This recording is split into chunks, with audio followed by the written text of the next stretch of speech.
All right, we're going to go ahead and get started here. You guys back there, we got plenty of room in the front. I know everybody becomes a Baptist when you get a situation like this. Nobody wants to sit in the front, but we got plenty of room up here.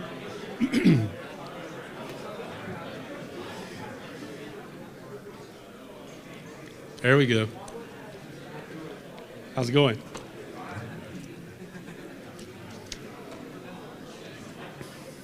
First of all, I want to welcome everybody to the Fire Service Improvement Conference. So far, it's been fantastic. If you've already taken classes, you know how great it is. If you haven't had your class yet, hold on, because it is fantastic. We've had the opportunity, executive committee members, to drive around the last 2 days and stand in and watch some of the courses going on, and I'm telling you, I'll put it up against any big conference anywhere else. But thank you for coming. We got a great crowd here. I think we've got a wonderful, warm weekend planned, maybe? Okay, maybe not. The guys and girls in the engine company, I think it's going to be fun tomorrow. Anybody that's spraying water tomorrow is going to have a good time, but we appreciate you coming. We put this thing together several years ago, and it has grown exponentially every year. I am so proud to say that we have people here from way outside of South Carolina. Where's my Minnesota guys? There we go. We got a Virginia guy over here. We got Georgia, Pennsylvania, North Carolina. Did I miss anybody? Alabama. Next up is probably hopefully the most exciting part of the night is the roundtable discussion. The folks that we have coming up here, many of you know, a lot of you don't. Some of them you may like, some you may not. But the point of this and the goal of this is to have folks with different perspectives come up and just talk fire. I'm going to let Will come up. Will Vaigneur is past president of this association. He's been involved for many years. He's got a nice podcast, and we just felt it would be fitting for him to come up and sit with these guys and talk about the issues that our fire service faces. So, Will, I'm going to turn the mic over to you, let you introduce your panelists, and the floor is yours. Floor is mine. Do I get to pick my chair? Yeah. I'll take this one. First off, let me say welcome. So years ago, this is kind of what we wanted Myrtle Beach to be. We wanted to have more of an Indianapolis feel where we're doing hard training and doing those things and getting after it, because as a young guy, I kind of wanted to change the face of what the association was serving and who we were serving. But there's a lot of business to be handled by the association. So how do you handle all of the business that we need to that is done by the higher ups? Sit down. For Christ's sake. I'd be damn. This is the only way I can not walk. Brooke, you ruined my mood. I don't even know what to say now. So there's things that we got to do as an association as far as business-wise and meetings that we have to have. But I really wanted to serve our membership. That's what I wanted. So that's what this is turning into. You know, this started off as a safety conference years ago. And then it went into the improvement conference. And also, it's a whole lot better. I know y'all are probably complaining about how cold it was today or how windy it was. But I can tell you it's a whole lot better in August or July. So we think that this weather is more conducive to what we want to do. But I'm going to tell you, as I look around this room right now, these are the faces that I was looking for to serve. You're the membership that I've always wanted to serve. Whenever I was working my way through the chairs, this is the crowd that I made decisions for. So I applaud you for being here, applaud you for taking advantage of it. And it just warms my heart that the current exec committee, executive director, that everybody has brought it all together, you know, because we have a lot of dreams, and a lot of dreams fall flat. This one has not. Where's my Minnesota guys? There you go. Okay, so if you don't understand what I'm saying sometimes, just ask a friend. So I speak what you call Geechee, and that's from like the low country of South Carolina. So there's going to be a lot of words I use that you're going to be like, I don't know what the hell he's talking about. Just ask somebody near you, they'll tell you. So I guess it's time for me to bring the panel up. And this is going to go how y'all want it to go, to be honest. I have a folder and I have a notebook with 0 on it. I really didn't plan out questions. I didn't plan any of that. To be honest, when I looked at the agenda is when I saw the title of this program, Today's Fire Service. But I ain't no different, y'all. I can talk about anything. So if I can bring my crowd up, I've got, where's my guys at? There you go. Come on up, Mike. Yeah, yeah. Jonah be repping a flat bill, boy. Oh, yeah. And hey, don't stand. All right, so y'all are wired, right? You don't need to be tested? Yeah. Rick Dunn, are we good on volume and all that? We're straight? You happy? Hello. All right, so this is what I'm gonna do. It's gonna help Rick, it's gonna help everybody. We're gonna go down, you're gonna introduce yourself. A lot of these people in here have taken your classes, they know who you are, but there may be some people in here who don't know you. So we'll start with Mike and go on down to Jonah, and we'll end with Micah. Go ahead. Cool. My name is Michael Dozier. I work for Warrior County Fire Rescue. I've been there about 18 years, and I'm a captain at the Sockasty Firehouse, our busiest firehouse. Run a lot of calls, and born and raised South Carolina, a little small town in Warrior County called Loris. Nobody really knows about it. And found my way here. I started posting some stuff on Facebook a couple years ago. It kind of took off, the company officer blog, and started teaching some classes. And honestly, I'm just happy to be sitting up here with these guys today. Jonah Smith, Battalion Chief with the City of Charlotte Fire Department. Been in the fire service 20 years. Started out here in Columbia. That's where I got my start as a firefighter. Been volunteering since the day I got my Firefighter 1 certification. Started in Lexington County. When I went to Charlotte, went to Columbia, volunteered, and now been volunteering at Indialand Fire Department for I guess 13, 14 years. I said it to Joe earlier, one of the discussions was always to have something like this in South Carolina, and here we are. I think it's pretty awesome. We got people from all over the country here, but more importantly, we got people, the mission of the association's the state, and to have everybody from the state here. You're seeing people here year after year taking different classes, taking these guys' classes, taking my class, and hey, I'm gonna try something I'm not comfortable with, so that's great. Glad to be here and look forward to the conversation. Blake Cartee, work for the City of Columbia. I teach the truck portion here. I've been in the fire service for 20 years this year. Started in the upstate, came to Columbia about 13 years ago. Assigned to one of our ladder trucks downtown, one of the lead instructors for our truck school. Super passionate about that, everything truck, so I get to give these guys a hard time, so yeah, whatever. So anyhow. Micah Rains, Greenville City Fire Department, lieutenant up there just got transferred back to the engine company off the rescue company. Been in the fire service right around 17 years, and just blessed to be in the best profession in the world. I love doing this job. I love teaching, but the reason I love teaching is because everywhere I didn't even get an hour into the classroom and I already learned something from one of my students yesterday. So best job in the world. The reason I love it so much is because I get to teach, but I get to learn. And everywhere I go, I'm learning something. So yeah, just happy to be here. Super excited about the conversation tonight. Great couple days of class, past few days, and looking forward to class the next 2 days. All right, so what are our ages? 37. 44. 37. 35.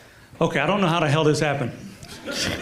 So real fast, like I got to be the old, huh? You gonna give yours? I will, I'm 49. And it seems like yesterday that I was the youngest guy in the room, right? I think Terry asked a question. He was asking about, first time here, and then he asked second time. So I can remember my first exposure to like the exec committee, association, those things. And I was just a young kid, and I sat and you can ask Ashley because she was with me. We were like kids together.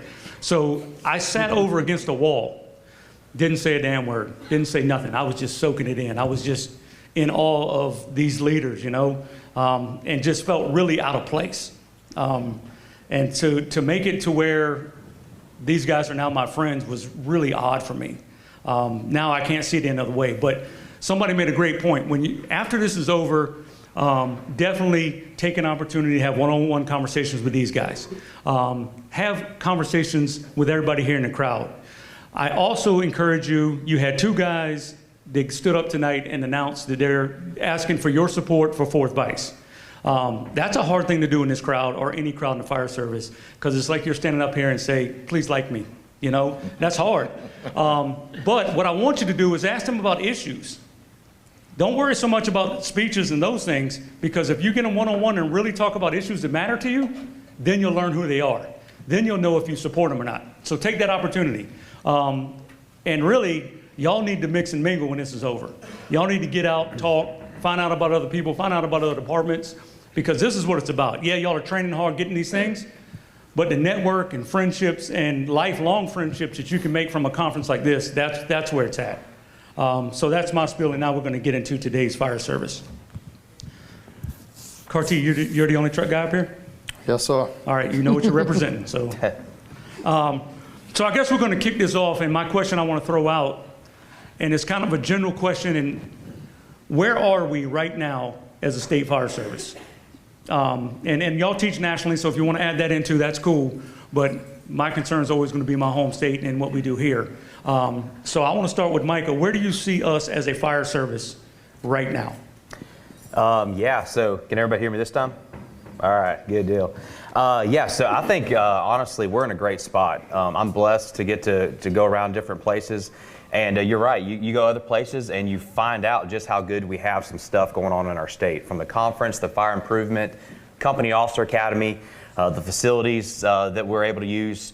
It's just enormous, and I think what we're seeing here is a lot of traction.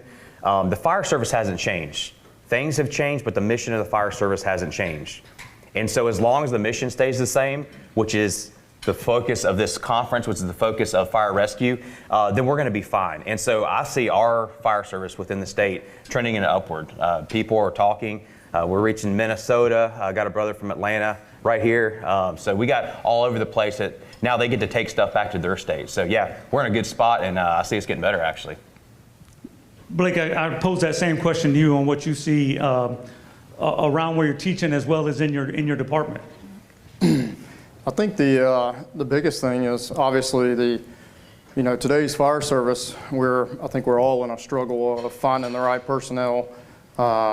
It's hard to get anybody to do any job. For a long time, this fire service was, it's always been based off of the service and the actions that we get to perform. And I feel like this day and time we're getting somewhat away from that, but then you come out here and you have these conferences and you have the company officer academy that we're all part of, and you get out there and you get to see these people and you realize that it's really not far off from what it's always been.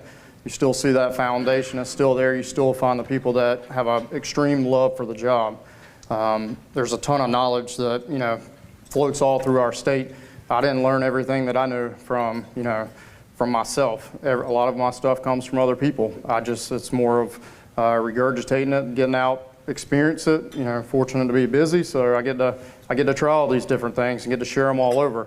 I get to travel all over the country, even outside of the country, and teach. And a lot of times I come back here and I've had conversations with Micah and Jonah this weekend, and what the state association is doing for the fire service in South Carolina is huge.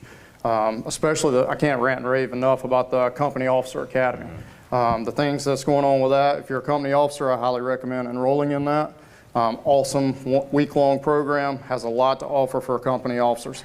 If you're an aspiring company officer, highly recommend it for you as well. But I feel like the state is definitely gaining traction with that. So. Now, Blake, you mentioned a little something there, is that we've kind of gotten away from service and the mission a little that you were afraid of. And what do you attribute that mission drift to? A lot of it you find people complaining about money. Nobody wants to do this job for free anymore. And I mean, I understand that. When you have a family, you definitely reflect on that a lot more. But I think at the end of the day, it's all about the reward at the end. It's the end goal. You find the people that are motivated and well driven. We all understand what the mission is, and it's up to us to withhold that. Okay, and I'm gonna come back to you on that. Jonah, what do you see? Just your assessment of where we're at as a fire service. So I think we got challenges that are unpredictable. Not that some of them predictable, some of them weren't. We're in a really challenging time. But challenges make a stronger fire service, make a stronger life, everything else. hard times breed a lot of good things in a lot of ways. It's pain, staffing, money, funding, growth. I am in a department right now as a volunteer. You know, I work in Charlotte, big bad city. 20 minutes south of there, I volunteer. Guess what? We're turning to a career fire department. I'm one of the few volunteer black helmets that still runs calls. That's a challenge throughout the state. And I don't know the answer, but I do know one of the answers is going to be ensuring everybody feels like they belong where they're at, right? I think that's a huge piece, because everywhere in the state, we could go around this room and see how many people are growing, and it's transitioning away from Farmer Bob's family who had the shed with the truck in it on their farm to, you know, these big bad stations where everybody goes and hides in four corners all day. Social media is good and bad, but I think we harness that energy and make this place better. But I'm going to tell you, the state of our fire service in a lot of ways, in my mind, can be summed up in two places. Right here in this room, the same faces I've seen for years, both in the leadership side and the vision side of the executive committee, as well as the elected folks. You know, I say folks because it's not just the president this year, the president last year. It's been for the 10 or 11 years I've been around the state fire service at the Firefighters Association. And, you know, an unpleasant event, but J. Michael Muller's funeral. I saw damn near everybody in this room at that day. And there were hundreds of people there honoring a guy because they knew he was one of us that would be sitting in this room tonight, right? And I think that's important to realize when people say the brotherhood ain't there. I don't know where, it's good in both my departments. Yeah, there's challenges. Yeah, people go off in these big fire stations, but you know what? It's still there where you want it there, and you got to put energy into it. And part of that is, you know, I know this guy. He talks a lot about some brotherhood and making people feel belonging. I think that's a big piece that this state fire service volunteer career, from, like we talked about a couple times, the Mud Puddle Dirt Road Fire Department from whatever county in South Carolina to the biggest department in the state. Everybody feels like they belong in this room and in this association. And I think that's something I lean on what Chad, one of my instructors from my class, and you know, he's been here, what, 6-7 years, Chad, teaching with us, doing the engine school. He summed it up he's from Alabama, right? Go ahead. There you go. He's from Alabama, and he said, how in the does your association do what they do? And I still don't know the answer. I've asked everybody in all these white shirts, and they don't know an answer, but we do it. And that's what the fire service is about, right? And I think that's important to realize. This state, we do a lot of special stuff, and I'm glad to be a part of it. So. And so when you talk about the association and how they pull it off, is because what you have is a bunch of people that care. That's how they do it. Yeah, well, it's just like nobody really, or we were talking about something today, and nobody, when an idea comes up, nobody jumps up and says no. It's more like, okay, how can we pull that off? How can we do it? And then that's what we start doing. We start working to pull it off. So no different, I think, a good firehouse. It's people that care, people that give a damn. You know, and that's kind of what I was touching on with Mission Drift, is you start getting people to get a little selfish. You start getting people in the firehouse that are in it for them, looking for things. You know, when I came up, if there was good training off duty, I didn't ask if I was getting paid if I came in. I came and did the training. If I went off to class, I didn't get paid to go to class. I just went to the class. Because I knew that I had to be the best on my next call. And if it took me putting in time, you know, sometimes away from family, sometimes away from friends or different events to go get better, that's what I did. And somehow we're losing that a little bit. That we got to be special. Yeah, we are special if you put in the work. All right, I pose a question to you on where we're at. You win the firehouse. Yeah, just piggybacking off what they all said, I've been blessed this year to get around the country and teach in a bunch of different places, conferences, departments, stuff like that. And I've also been able to teach in a lot of departments in our state. And these departments, and I know Jonah's been around, these guys, we're just as good. They're not doing anything any better necessarily. Yeah, we have challenges. Maybe we have more challenges than they do, potentially staff and things like that. But we've got the best of the fire service right here in South Carolina. And then, you know, this conference, I came to this conference probably 10 or 12 years ago. I don't know how long ago when it was the safety conference. And I was a young guy, and the room did not look the same. Like somebody was saying, the flat bills versus the bugles, and it didn't look the same as it does now. It was a bunch of chiefs and higher ups and things like that. And honestly, I felt a little out of place. And then I come and I see the room tonight, and I'm like, man, this is awesome. And just, $50 hot classes. Nobody's doing that. I mean, nobody's doing that anywhere. And it's right here in your home state with great class, tons of classes, pretty much anything you could possibly want to do is offered. And then fire rescue being free.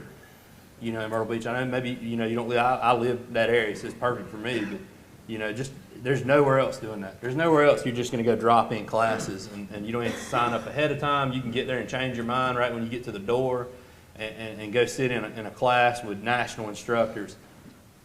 Speaking to South Carolina, where the fire service is headed, that was the first conference I ever went to. It was in Myrtle Beach. I was a brand new fireman. I went to it. There was very few South Carolina instructors teaching. It was almost all out-of-state guys. And then turn around this past couple of years, it's like every other class is a South Carolina, homegrown South Carolina instructor teaching the classes, which I think just speaks to the direction that the fire service is headed locally. And then, like you were touching on, we're a reflection of society. And we all know, you watch the news, we see which way the country's headed. But the fire service is supposed to be made up of the best in their communities. So there's no reason why we don't have to mirror that direction. I don't like hearing, we blame the new generation, the younger generation. I got a firehouse full of brand. I'm a millennial, hypothetically. I don't think I operate that way, but, by rule, I'm a millennial. And almost everybody in my firehouse is too. And I'd put them up against anybody. So there's really good people coming into the fire service every day. They just got to get in front of the right person.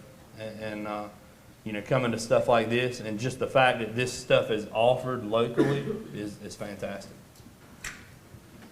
Yeah, I'll say in my experience of the crop that you're getting in, because it's always been, this generation ain't nothing like us, These boys ain't getting it done like we did. They, these are spoiled little brats. They don't know shit. But I'm going to tell you, the new guys that I got at my fire department are stellar. So there was a group that came in maybe 10 years ago, and they were real computer savvy. They wasn't much else, right? This group I got now, I've got some of the best hands-on young fellas that I have seen come through my department. Yeah, these boys just all day long taking apart saws and equipment and fixing things. Yeah, I got one young guy in particular. He's probably, 19. I can't wait till he comes back on duty. I got some stuff for him to fix, This boy's just got it figured out. So these are guys that kind of grew up knowing what they wanted to do, knew who they wanted to be. I wasn't really one of those guys. I kind of fell into the fire service. But these guys are ate up with it, just like y'all. As I look around this room, y'all are ate up with the fire service. You think about it all the time. That's what they're doing. So I'm seeing that more and more that I had a group where it was a job. For these guys, it's not a job. It's who they are. And they're volunteering at their local departments, and it's never off. They're never off. They're always doing. Imagine some of them are watching right now, hoping these guys got something good to say because they're tired of hearing me, I guarantee it. Every time I want to say Blake's name, it wants to come out, Cartee. That's fine. But Blake, you mentioned money. Let's talk a little bit about money. What's the driving force there in your firehouse as far as money? Other than just the obvious, but is that like the focal point now? Is that what's driving guys? I think it's just society in general. I don't know if it's like something that happened during COVID. I feel like that's the blame of everything. But I feel like once COVID came through, with all the, government stuff that happened with assistance and people not having to work to make any money, and then I feel like, I don't know where the workforce went. I feel like the workforce just like disappeared. It's everywhere. This is not the fire service in general. This is across the country. You can't find, it's a sad day when, the Chick-fil-A employee is starting at the same, and they got full benefits, the same hourly rate as a fireman that's, risking their life. And that's a huge challenge that we're up against. I will say. It's dangerous in that drive-through. Oh yeah, you can get plowed quick. But I think it's a huge challenge for us. It really comes down to us recruiting, even outside of that. We're our own recruiters. We talk about it all the time.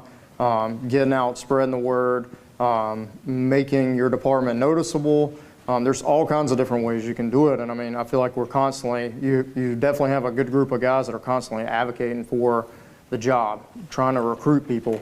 Would I say that, there's theory in the firehouse when I talk to some very intelligent people that at some point when the economy falls off, the fire service will be booming again? It's just that constant roll of flow that you see over the years of when it booms, it goes down, and when the economy goes back down, people are out of work, and here we are again. So, but I think it's more than just the fire service. With the workforce, it's I even see it at my part-time job. You can't find people, and it's a similar concept there. It was always off of service and the coolness of the job, and now it's not like that anymore. It's all about the money, and unfortunately, that's the sad side.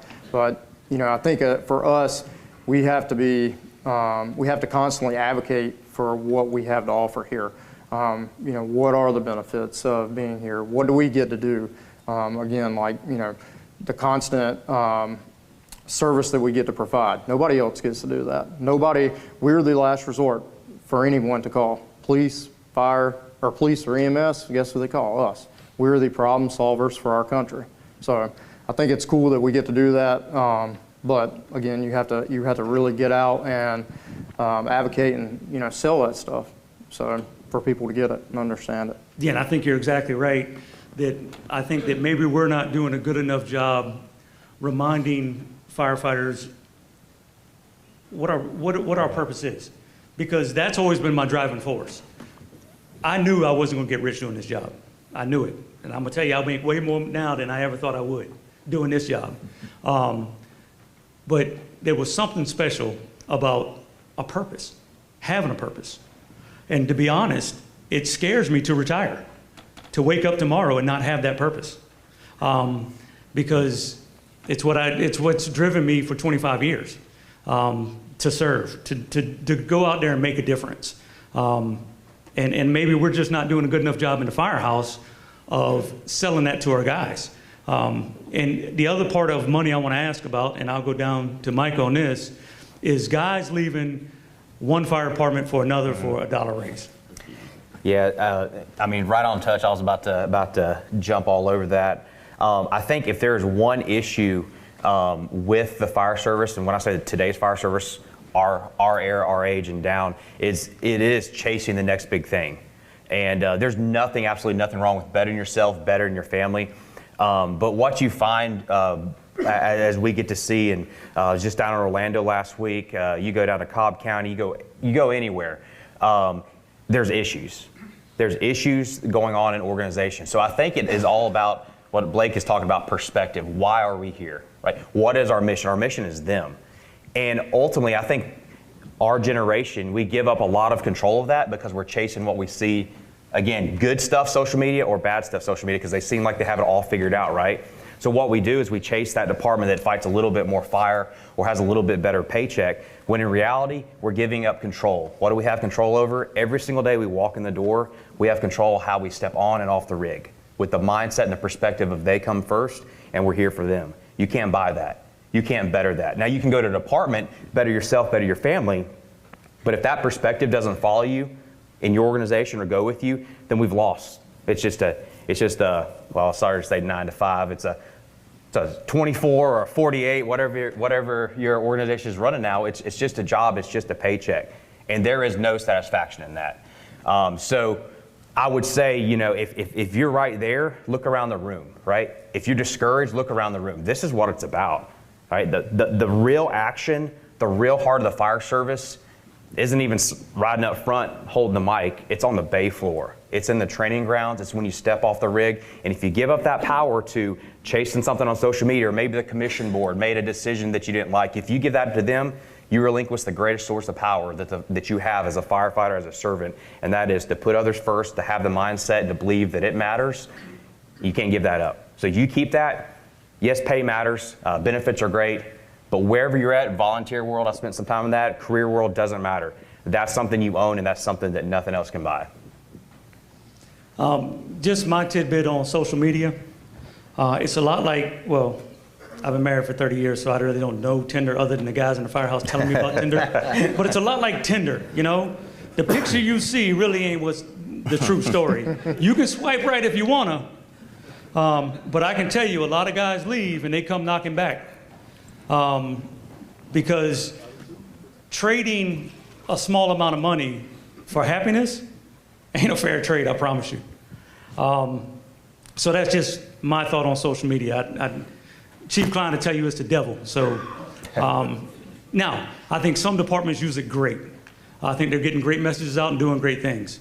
And then I think other departments are false advertising, bait and switch. Jonah, not asking you about bait and switch. Where does your passion come from? I think you asked me this one time. I asked you in the box, but everybody wasn't in the box, man. I wanted them to hear it. I think. I know the answer. You won't? No, go ahead. No, I think some of it is, and I equate it. My father was a doctor, so I have, everybody's like, well, how the heck did you become a firefighter? I really don't know. I kind of stumbled on it in high school and thought it was pretty cool, and found out it's really cool. But my father was a teacher. He taught at the hospital, taught residents.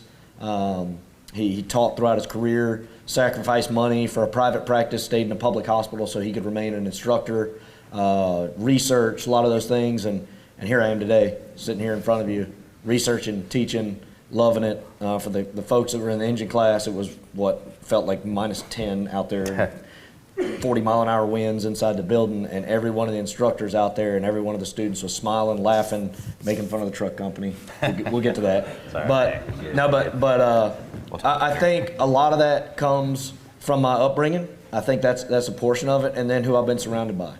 I've been surrounded by in the fire service some really good people and some really bad people, and I think, is that what everybody agree with that? I've had some really good mentors.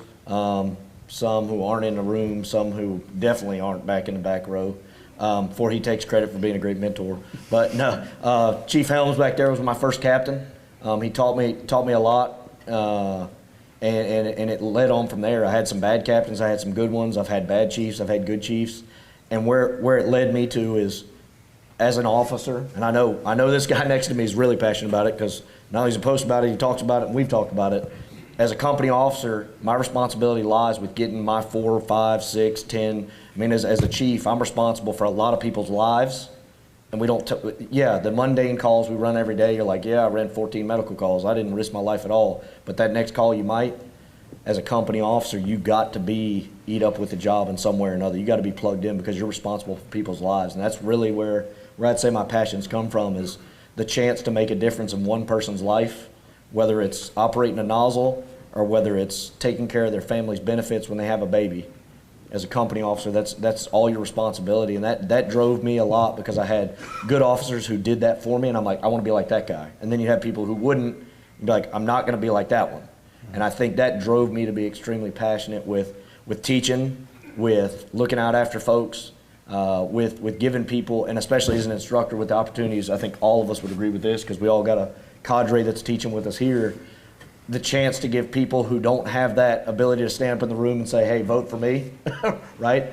To have a chance to have a voice too, that deserve it, that aren't the ones to sit up here on stage, but they're sitting in this room, going, hey, that's my guy, that's my guy, that's my guy. I think that's what's driven me a lot. A little bit of upbringing, but also a lot of the culture. I was around really good people and really bad people, and it led me to want to be one of the good ones. So did Dad want you to be a doctor? Well, I don't think so. I'll be honest. He told me he wanted me to have a job that I loved and that I cared about, and I think I'm there. I'm not gonna lie. On my phone, I got a retirement counter, but you know what? That's so I can spend time with my kids, and then give back to the fire service in other ways. Or maybe I just volunteer and show up. I'm the old guy that comes and drinks coffee for 14 hours because I ain't talked to anybody. It's gonna happen fast. I was gonna say. We'll let you come on some podcasts if you retire, I think we can arrange that. But no, I think that, and I think that's important for all of us in this room. If my sons don't want to be firemen, I'm not going to be upset. I want them to have a job that's successful in their own way, that supports their family. Like he said, you can't discount money in this job, but you also can't discount happiness. I want my kids to see that I love going to work, and it drives all of our wives or husbands, whatever you got in the room, nuts, that we love what we do. So much that some of us come home for 5 minutes and fire comes out and I'm like, all right, I'm going. My wife's like, really? You just got home from work? I'm like, it's a fire. Okay. She understands it, right? But I think that's where I got that from. My dad, mentored me to be, he loved what he did and I love what I do, so. Yeah, so yes, I did ask you that in the box, but I wanted everybody to hear it. I think it was very interesting that you came from a son of a doctor, and your passion is fire. I've been called a son of a something else. You are a son of a something else. How many have kids in here? How many kids are proud of what you do? Yeah, I mean, they ain't very many professions that have the amount of pride of the fire service. You never hear a kid telling at career day, disappointed that my dad's a firefighter. That's special. He gets pissed when they think I'm a cop, I get pissed too. I got all kind of vests that say fire on it just so nobody mistakes, especially them bastards with bullets. They're also innocent. They don't know any better, so we'll give them credit. Yeah, I mean, we also know that it's a foolish profession, but we love it. It's always just been a joy to me to watch my kids and very humbling how proud they were that I was a firefighter. And I just want y'all to know how special that is and for y'all not to take it for granted. I need to know about your passion. Where'd it come from? Honestly, not a lot. My dad wasn't a doctor, but I do know where Loris is, though. I came from a line of just blue collar workers, and kind of found my way into fire service. Honestly, I didn't know what I wanted to do. I went and did the college thing. They sent me home because I wasn't going to class. That happens. And my mom wanted me out of the house, sent me a job application for Warrior County Fire Rescue, and I was like, oh, okay. Well, they didn't require any training. I was like, so I jumped in, and I played a lot of sports growing up. Did the college football thing for a little while. Like I said, didn't read the fine print. They sent me home for not going to class. And what hooked me initially was just the camaraderie in the firehouse, because I was missing that from that team sport aspect when I got out of it. Started growing up a little bit, and the kitchen table was what hooked me and brought me in. Before I even realized that's what I wanted to do, I just wanted to go to work and hang out with the guys. Then the same thing in the volunteer house. I got in the volunteer house there in Loris, and it was kind of the same thing as a bunch of young guys up there, and that's what hooked me. Obviously started doing the cool stuff in the job, going to fires, cutting people out of cars. We do a lot of CPR and stuff like that in Warrior County too. We have ambulances. So did all that, did the cool stuff. That kind of hooked me again. And honestly, Jonah kind of touched on it. When I had kids, right around the same time I was getting into a leadership role in the department. And that was when it really started clicking for me where, like, am I the type of person, not company officer, am I just the type of person that I would want my kids to be exposed to one day if they came into the fire service? Either as a senior man, as just an engineer, as a backstep guy, as the first guy that meets them in the firehouse that first morning. And am I the type of person in the firehouse that I would want them to be exposed to? And it completely changed my idea of service. Everybody gets the whole, we want to serve the public thing. But when it clicks to you, like you got all these other people in the firehouse, then you start getting some rank, and you're morally and legally responsible for them. And that is what clicked for me was when I had kids, and it was right around the same time I started getting a little bit of rank and moving up in my department, and it just fired me up, And then coming into stuff like this, these guys go around teaching. Everybody has problems in their department. You cover up the patch on your sleeve. We're all dealing with the same stuff. It might be different magnitude. We might be running different types of calls, different types of fires, all that stuff. We're all dealing with the same problems. Coming to stuff like this is what keeps me fired up a lot of times. So I'll get in a little rut or something, and I'm looking on my calendar like, hey, when's the next time I'm going somewhere? When's the next time I'm teaching at some department, or the next time I'm going to take a class or something like that? And having this stuff around here is just, is awesome. Even, just twice a year, you get a little pick-me-up every few months. It'll make life a lot easier in the firehouse when you are dealing with stuff, because there's gonna be problems. You're gonna deal with stuff, and just focusing on life in your firehouse, especially for those that aren't in a chief's office yet. If you're riding a rig every day, life in your bubble can be really good. and can kind of blind out a lot of those problems, those bigger departmental problems that everybody's dealing with. It can be like that. So, touching on like the money situation, people leaving, going to other departments and stuff, you can't complain about not having enough help when you're coming into the firehouse and being negative with these younger folks coming in, because that stuff, it breeds and just goes like wildfire. So when you come in and you're negative, and then they decide, hey, I'm gonna go to this other department because they seem all happy over there, you can't then bitch and moan that they're not at work the next day, that they left and went somewhere else. So come in. I think as a leader, as a company officer especially, I have a responsibility for my people to enjoy coming to work every day. And I know everything's not fun, everything's not glamorous, but I think it's my responsibility to make sure that they enjoy coming to work at my firehouse. And when you look at it that way, when you take that responsibility over, I think it just changes it for you. Well, but happy employees are also successful employees. That's the thing. They're going to save you the paperwork. They're going to save you the trouble. And I was going to say about the money, like in the end, it's about that firehouse. It's about, for me, it's about a battalion, but it's about the firehouse. Because the firehouse, Captain Will Sandberg is one of my instructors, former captains. We were on opposite shifts, and he said, Jonah, I want to make the firehouse not stressful, because out that door, you never know what the stress is. But I can dictate the stress as a company officer in these walls here. You got to do that. If you're a company officer, if you're a senior guy, if you're on the back step, I mean, you got to control that. Like he said, it just, oh, I wonder why Jonah left. Well, it's because I didn't come into work and be like, man, I can't wait to hear Dozier's next complaint. Yay! Like, nobody comes to work like that. And the guy who complains that much, unless they're just a bad person, which we do have bad people, they don't want to rub off and be like, man, I made it so miserable that Jonah left this job. Like, there's some people who are like, I don't care. But there are people who are like, wait a second, they'll do some self-reflection. So keep that in mind. I mean, insulate yourself from all the stuff. You get to higher ranks, it changes, but like you said.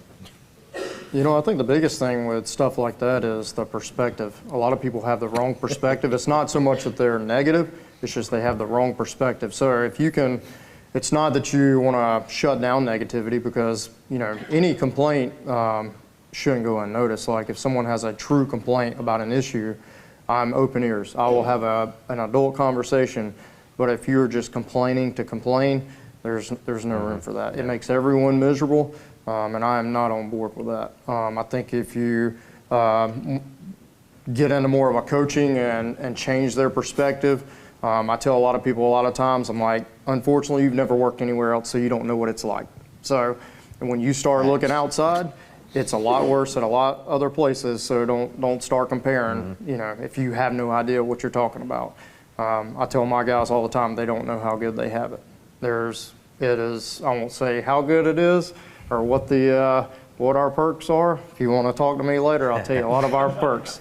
We got a good thing going on, and it's, I tell them all the time, it's all about the perspective. It's what you can control. What can we do to make your day good? Like, how can I take care of you? What can I do for you today? What do you want to do? So, and I think it's painting that perspective. Well, Blake, and if that's your attitude day in and day out and you're consistent with it, I would think you don't hear many complaints. Because every now and then they'll get fired up, and I have to tame it down real quick. But even then, I think even as an officer in a leadership position, and I mean everybody in the firehouse is a leader. It's not just absolutely. Me. I think it's all about attitude when you come in. One of the biggest things I can say, probably the main thing about a character of a officer or someone, when you talk about personalities, is consistency. Yeah. I think about one of my former officers when I was a driver. Every day I came in, I got the same guy every day, and you never knew what he had going on outside the doors, like unless you asked him or he told you. Like you never knew, and I love that, and I try to carry that over, like having that consistency every shift when I come in and have that same attitude, and it paints a picture for the day. The guys pick up on it, and you have fun. So. yeah, and I hate to use the word making people happy, because I ain't into making you happy business. But I do want you to love the job. Yes. That's what I want you to do. Now, if you've got a guy on your crew or people on your crew that complain all the time, you might want to do a little self-reflection. Why are they comfortable enough to complain in front of you all the time? Or are you shutting it down or answering? Now, sometimes, don't get me wrong, I'm not saying people don't have legitimate complaints. There are legitimate complaints and legitimate issues and things that need to be fixed. But if they're just complaining to complain or unhappy all the time, Why are they comfortable enough in front of you to do that? Because not that we're pumping sunshine, but if your person doesn't tolerate that and we're going to train our ass off and we're going to work and we're going to serve, we ain't got time for complaints today. But also, good. I was just going to say 100%, like, you know, the thing is, firefighters, listen, if we're complaining, it probably means one thing in the firehouse. We have too much time on our hands. So let's go stretch some lines, all right? Let's get out there in the bay and do something. Yep. Because here's what I find is we're so close and we sit around the coffee table talk and like you talked about, and it just gives us time to talk about stuff. So if we shift that from the mission, it normally turns to something pretty negative. And what we have to bring back, the word you use, perspective, is this. This is the best job in the world. The most trusted profession. What other profession, number one, we work 24, 48, still where I'm at. So roughly, I work 10 days out of the month. Then I get to travel, I get to teach, I get to work part-time, I get to stay home, whatever the case is. What other profession do you work 10 days out of the month or whatever your schedule is? You get to go into a jewelry store at 2 o'clock in the morning with a Knox box key, and they trust you that you're going to walk in there, leave the place as you found it, or that you're going to walk into a home, see money on a dresser when you check in on grandma to pick her up and put her back in bed, leave it right there and come right back out. Most trusted, desired profession. And what we have to do is realize how good we have it, right? This is a great job that we get paid to do, or we volunteer, and I've been volunteer, we volunteer to do. And we like to pass on the back, free Starbucks coffee, cookies at Christmas time. What are we taking all that for? Because someone believes in us. No other profession, you find it, come tell me, I might put an application in for it. No other profession is as trusted or as valued as ours, so honor that. When the griping starts, hey, go pull some lines. That'll shut them up real quick. Flow some water in the cold with Jonah. He'll shut you up real quick if you're griping. Not tomorrow. Yeah, tomorrow's gonna be cold. Tomorrow morning, he said. Every time we say that, our brothers from Minnesota just shake their head. 1 degree when they flew out the other morning, by the way. So we're not too bad. Yeah. Nice. What I was going to interject is I think it's important also for you to understand that there's a bigger part of that decision making. And I've seen that being a chief, but I've always been passionate about it, but I also don't like not knowing something. Yeah. So my position, I went out and I didn't know the direction my battalion car faced. I didn't know anything about that. So I had to learn pretty quick about that, which is planes and the 7th busiest airport and all this stuff that everybody's like, man, that's a big deal. I got to understand that. So I had to humble myself and ask the guy next to me. Now I learned the bigger view. I learned all the views. And then when somebody says, well, I got to do this. Well, you know why you got to do that? Because here's why. You explain it. You have a relationship with that person. Then you're able to explain away that complaint. I'd say about 60% of the time. Well, the city won't give us raises. Well, you do realize this is why, because we got this. There are competing priorities. This is going on, this is going on. I mean, every one of us has, we're understaffed, and you look at us and you're like, oh, you guys are overstaffed. No, we're understaffed. We got problems. But guess what? Those things are you got to involve yourself in your department, whether it be on a committee, whether it be on meeting with Ben Crenshaw because he's the guy that does the pay plan and understanding those things, so that when you're one day sitting, in one of our seats as an officer, you can go, no, what he's saying is not true. This is how you got to do that. Well, we always spend 1% money on this, or I don't like the way our retirement works, or Greenville does this, and you go, hold on a second. I met Mike at that improvement conference. They said to talk to him. I got his number. Hey, Mike, is that the way Greenville does stuff? Nope, that's not at all what we do. Okay, thanks. They don't do that. I don't know what you're talking about. Next complaint, move on. I think understanding that bigger perspective, as all of y'all are in this room, is a big piece of being a leader in the firehouse. And you put it right, like the tailboarder on the back of my truck could call me out. And that's one of the benefits of social media, is now information flow is great. The challenge of social media is then they're like, well, damn, whatever department's paying this much. And oh yeah, but they get 100 less hours of vacation than we do in Columbia, or hey, they don't get holidays off, or they don't get holiday pay. Oh, yeah. So you can stop a lot of that. And I think that's a piece that a lot of us instructors and some of the leadership forget about. Like, if you understand that changes the perspective they're talking about, because then you get oh yeah, I can reach out to people, and that network has helped me enormously even in my own firehouse of like, no, that's not what's going on. Here's what's really going on. Nice try. Swing and a miss. Move on to what are we having for lunch? Like. Well, and you made a couple of great points in there, but one I want to hone in on is, that everything you're doing here this weekend is you're fine tuning, learning, your skill set, right? We're building on a skill set, we're getting better, and we tend to drop the ball when we get up to the officer's level. Because now we got to arm ourselves or educate ourselves on more things. Like you said, like employee assistance programs and everything that goes on in admin, because these are the things that now are going to be my new emergencies. So I've got to know all my stuff here as battalion chief, but I also got to know all these other things that that I can, with somewhat education, explain to people why we're doing things a certain way or why it needs to be that certain way, or here's the procedure we have to go through to change. So I thought it was some great points. Well, why are laws done this way? Go to the Leadership Institute, you'll learn, right? Like all those things give you a better understanding of why things happen even in your firehouse, up to and including why they don't fix stuff at XYZ firehouse. Like, I mean, it's all those things that we all have complained about, right? We got a new Hornet Stadium, but I can't get a damn raise. Well, here's why. Like there are reasons behind, and it's a bigger picture than a lot of us, and even in this room, even the president of the association probably doesn't understand everything out there, but that's the joy of this room. You've got all those Especially people that here. one. Oh, I'm talking about you. I'm sorry. Definitely that. Definitely that. So, Mike, I want to ask you, your great mentors in the fire service. Mm-hmm. You don't have to talk any bad ones. I want to know what the good ones. And really what I want to know is the skill set they had that you chose them as a mentor. Sure. So, I'm going to talk about, I'll tell you two, and they're personal, because theirs is great. I mean, Andrew Fredericks, read his works, right? Aaron Field, study guys like that. But personally, I've had two company officers that's impacted my career greatly. One still works within our organization, one is retired. And here's why. They both had the same mindset, is they're not the type that would ever sit up on a stage, right? They're not sitting here talking. They're not going to travel to a conference and teach, but they'll spit and show and share more knowledge on a fire alarm that you can take with you the rest of your career than anything else. And one who's retired, his name was Bill Stiles. Real quiet, real laid-back guy. I've seen him mad one time when we were on a fire. It was because rescue wasn't searching there. I don't know what, rolling around the front yard. I don't know what they were doing, but he was super mad that they weren't inside. And only time I've seen him mad, super laid-back guy. And he said this to me. It was at the end of his career, had about a year or so left, and I was still young, go-getter. We're sitting back at the station one day, and he said, "Buddy, I'm sorry I let you down.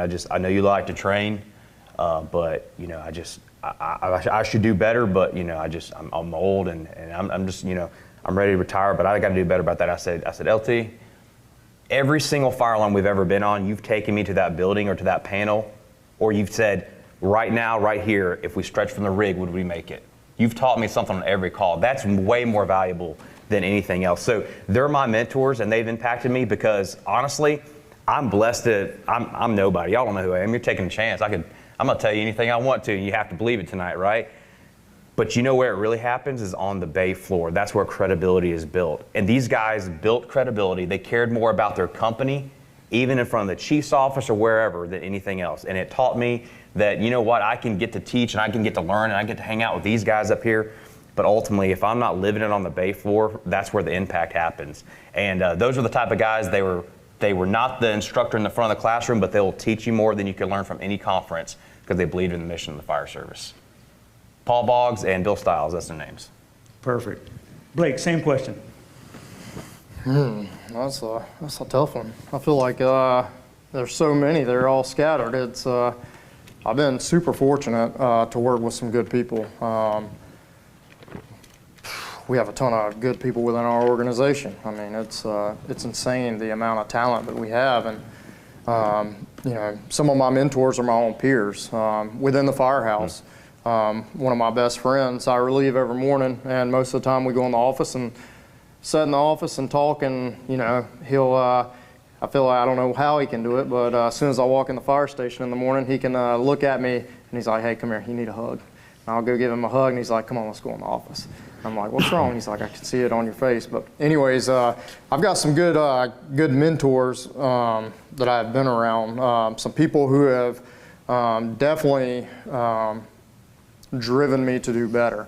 One of my other best friends that he no longer works with us, but I remember when I promoted to engineer, I walked in the station and He said, "You don't know anything about what's going on here. I don't care what you say." And I was like, "Wow, what do you mean?" And he's like, "You got a lot of learning to do." And I mean, he was my backstep guy. And I don't know, it resonated with me. And even till this day, like I always ask myself, like, what do I not know? Like, I want to be, you know, a master of all. I want to know every little single thing, you know, about my job. You know, I want to be a jack of all trades. And I mean, like, legit trades outside of work, you know. Plumbing, welding, that's always been my thing. But ultimately, my job as a fireman and even a company officer, I have a huge level of self-accountability because of those guys. You know, those simple questions. And it's been a huge driving factor, but it's tough. It really is sometimes. But having those guys to lean on, to talk to, my battalion chief has been my officer ever since I started in the fire department. He is one of the best humans I feel like alive. I can go to him for anything. If I get upset about something, he's like the Zen master, I call him. I can walk right up to him. He's like, "Come on, let's go." And he's got the best even kill personality. But you know, there's much more about having these mentors, and I look for mainly the ones that are good humans. And what I mean by that is not so much good firemen. You can definitely lean and find good firemen everywhere you look, but you got to find people who are good humans.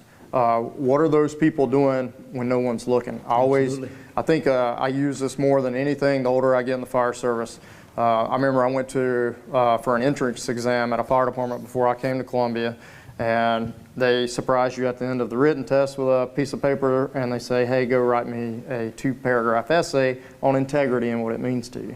And I remember I was like dumbfounded. I was like, I see it on these patches, but I don't even know what that means. But you know, getting back to that, the level of self-integrity that people have, like, what are you doing when no one's looking? And I find that a lot in those good mentors and those humans. You can always bank off of those personalities. They're going to be doing the right thing. So trying to do that myself all the time. Absolutely. Jonah, same thing. Your mentors and their skill set. I think consistency. I think it's a psychological and it's a human need for consistency. We thrive on structure. You know, some people, even though they're all over the place, that's their structure, right? Consistency, structure, clear expectations, but also empathy. And I think some of that's, you know, textbook. I could read that out of a magazine, right? But I've been fortunate to be in some of them you fall across in rooms like this. I'd say Brian Brush is one of my closest mentors, and I met him at FDIC about 10 years ago. He's one of the reasons I'm sitting here. He's one of the reasons I've done the things I've done at work, changed my perspective on my job. Instead of being angry about X not happening, being happy that Y happened. I think that eternal optimism is a good thing, and I think, and I don't know that it's a trait, but the ability to reframe, right, to change that perspective on the fly, where if I'm sitting there and Mike's my captain and I'm like, "Man, I'm so damn tired of this place, blah, blah, blah," and him would go, "Yeah, but you do know that like every Friday we get paid and that you got that nice red truck out there. I'm pretty sure that Horry County helped pay for that a little bit." And you go, "You know, you're right." Or you sit there and you keep going. I think that ability to reframe on the fly has helped me with some of my mentors. I think that a lot of those folks always, the pursuit of eternal excellence. If you think you're excellent, you're wrong. I think that's always been something that's really been consistent with most of my mentors, always looking at the next step, being strategic with I mean, and I'm not just talking the fire service, I'm talking about life. Like, what are your kids going to do? You know, I got a son that's 12. What's the next step for him? Well, he's trying out for baseball. How can I help him do that? Showing him the ability to have life skills of, hey, you want to make the baseball team in 2 months, you don't start getting ready 2 weeks before, right? How many of y'all see that promotional time? So it's a good life lesson, would you say? Oh, yeah. Promotional time, that's the best time to have a fire because, man, everybody is studied up on all the TAC orders, the SOGs, John Norman's book, everybody's got the right? But then the other 10 months of the year, nobody knows anything, right? Like, teaching, that has been taught to me to think about the next step, thinking through problems. Like, this problem gives me this opportunity versus this problem gives me more problems. And I think that's always been something with a lot of my mentors from, you know, Phil Boucher was my last battalion chief before I made chief when he made division chief, so I kind of took his spot. We worked together for 4 or 5 years. Had some career trajectory decisions to make recently. I called him, he's retired. I don't know what he does, something EM for a bank that doesn't even have a building, so I don't know how that works, but he works for Ally Bank in emergency management. And I reached out to him and we talked for an hour or two. We met for coffee. I just think it's that tight relationship, the ability to continue excellence. And like I said, that reframing to reboot you, right? These things, he put it best, these things reboot all of us. Everybody in here's here because you get a little reboot, but I think it's important for that mentor to give you that reframing of perspective to go, hey man, it ain't that bad. Like, you didn't get promoted, but here's why you didn't. Here's how we get better. We move on, because then you turn into that officer, that dad, that husband who your wife has a bad day, your kids have a bad day, you reframe it for them. And I think that's just as important as reframing it in the firehouse, because it goes back to, if you're a good human, all those things happen, right? You're good at work, you're stable at work. Like, we all have bad days. Blake was having a bad day last night. We all hugged him and he still went to bed, but I think that's important and been a common theme for me with my mentors. Michael, same question. Anytime I get a chance, I always give this guy a shout out. Rodney Hardy, he passed away in 2013. He was a medical line of duty death at my volunteer department in Loris. And he was assistant chief there. And outside of the guys from Horry County or maybe anywhere around there, probably have no clue who the guy is. And he 40 years in the fire service in Loris, was only ever a volunteer. Probably didn't come to these conferences. I mean, so you wouldn't know him, and he was probably the best leader that I ever was exposed to, and not just from a fire service perspective. So what I saw out of him that I tried to mirror later on in my career as I got into leadership roles is he was the guy that I went to for everything, not just fire. And I was a career fireman, but if I had a question about something, I'd go to him. He was a volunteer chief. He didn't get paid. I mean, that was his gig. And I'd go to him with fire service questions. I'd go to him as a new husband with marital questions. I'd go to him as a new dad with questions about raising kids. And I want to be that to the folks that are under me. I want to be the guy that they feel comfortable coming to with anything. They feel comfortable coming in and saying, hey, Cap, I need to talk, and closing the door and having that conversation, because they know that I might not have the answer. I'm not a therapist, I promise you.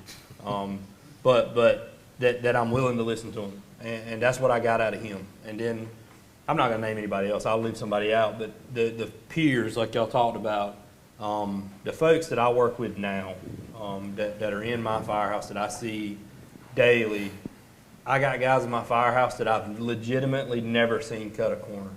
I've never seen them cut a corner on anything, on a truck check, on washing the rig, on cleaning their stuff, on literally anything, washing dishes, nothing.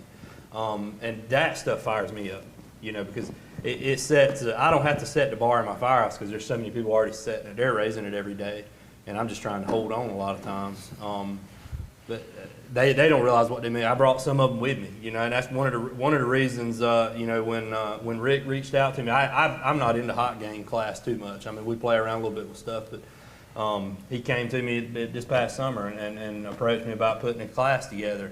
And the only reason I said yes was because I called these guys and were like, hey man, like, I will do this, but I got to have you all on board, because I want to show them off.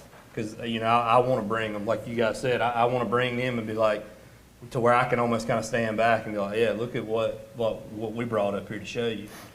Because there's guys everywhere. Every firehouse has got them. These just rock stars that, like you said, they may never end up on a stage talking, or you might know who. There's Rodney Hardys, probably in almost every fire department across the state, that are never going to end up on a stage, or they might not go to the conference, they might not run for a position or end up on a committee, that are leading like every day in their firehouse, in their personal life, in their communities. So he's probably one of the biggest mentors I've had. So that question's intentional. So as I'm sitting around, I'm looking at all these faces. As a moderator, you want to ask questions that bring value, right? So I want them to give y'all what y'all want to hear, but I also have to ask questions that y'all need to hear. All right, so y'all are the movers and shakers in your department. Look at you, you're at the fire improvement conference and you're here getting better. So I expect y'all to take it back. I expect you to go back to your department and be those mentors, and I wanted them to express what their great mentors were. And if you heard what they said, it wasn't necessarily expert knowledge. It was people who did the right things because it was the right thing to do. It was people of high character. And these people have high character, and you're talking about not cutting corners. And several people mentioned what they're doing off duty. They're not cutting corners there either. You know, they're doing the right things at home. They're good fathers, they're good husbands, they're good wives, they're those things.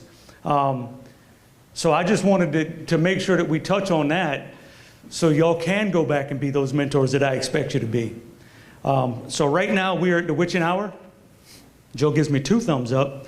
Do I have any, Siri didn't understand that, Joe. So I don't have any marching orders? Yeah, Joe said wrap it up. All right, so this is what I want to end with. I want to end with what I started. I want y'all to get out. I want y'all to network. I want y'all to share stories. I want y'all to introduce yourself to people you don't know. More than anything, I want you to thank the panel. Round of applause for those guys. Thank y'all for being here, and continue to have a good time at this conference. And we'll see you at the next event. Oh, no. I'm sorry. I take back everything I said. I would now like to turn it over to the president. What he said. Thank you all for coming. It's just the beginning of the conversation. Now let's go a couple hundred yards that way and continue the conversation individually, as a group, and let's learn from each other. So thank you all for coming. I will entertain a motion to adjourn from anyone. Got a second? We are in adjournment. Let's go to the bar.